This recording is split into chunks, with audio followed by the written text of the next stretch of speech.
মহাবাক্য চাণক্য শ্লোক। বিশ্বাসভঙ্গকারীকে বিশ্বাস করা আর মরণকে আহ্বান করা দুটোই সমান।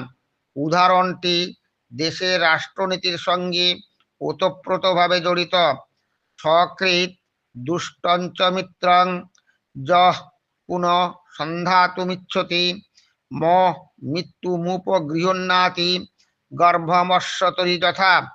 যে ব্যক্তি একবার বিশ্বাসভঙ্গ করেছে তার সঙ্গে পুনরায় বন্ধুত্ব করা চলে না, অথচ এমন ব্যক্তির সঙ্গে যদি কেউ পুনরায় বন্ধুত্ব কামনা করে তবে সেই অপরিণামদর্শী ব্যক্তি প্রকৃতপক্ষে কাঁকুড়লতার গর্ভধারণের মতো নিজের মৃত্যু ডেকে আনে।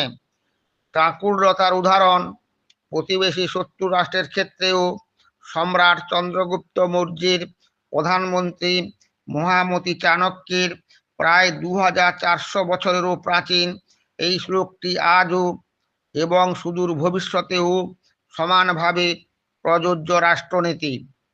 একেই অজান্তে বা বেশি বিশ্বাসে নিজের ট্যাঁকের ছুরি নিজের পেটে ছুরি বসায় বলা হয়ে থাকে।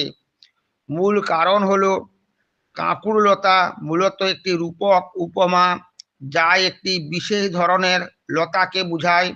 এই লতানো গাছটি একবার ফল দিয়ে মরে যায়, অর্থাৎ গর্ভধারণে কাঁকুড়লতার গাছের মৃত্যুর মূল কারণ। বাস্তব পরিস্থিতির উদাহরণ।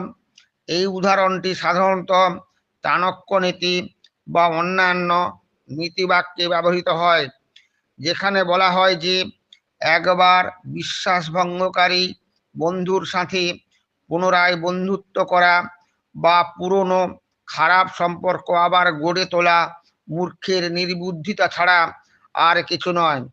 এটা কাঁকুড়লতার গর্ভধারণের মতো, কারণ যা নিজের মৃত্যুর কারণ হয়, অর্থাৎ ক্ষতিকর কাজ বা সম্পর্ক থেকে দূরে থাকা উচিত। ভাঙা কলসি জোড়া লাগে না। বারবার ভবিষ্যৎ গর্ভধারণ করা মূর্খের প্রসব বেদনা মাত্র। সাময়িক ফলের আশায় পরবর্তী সময় বিষময় হয়। এসব ক্ষেত্রে সম্পর্কের অবসান বুদ্ধিমানের কাজ। দেশের সঠিক রাষ্ট্রনীতির জন্য এই শ্লোকটি স্মরণে রাখা জরুরি।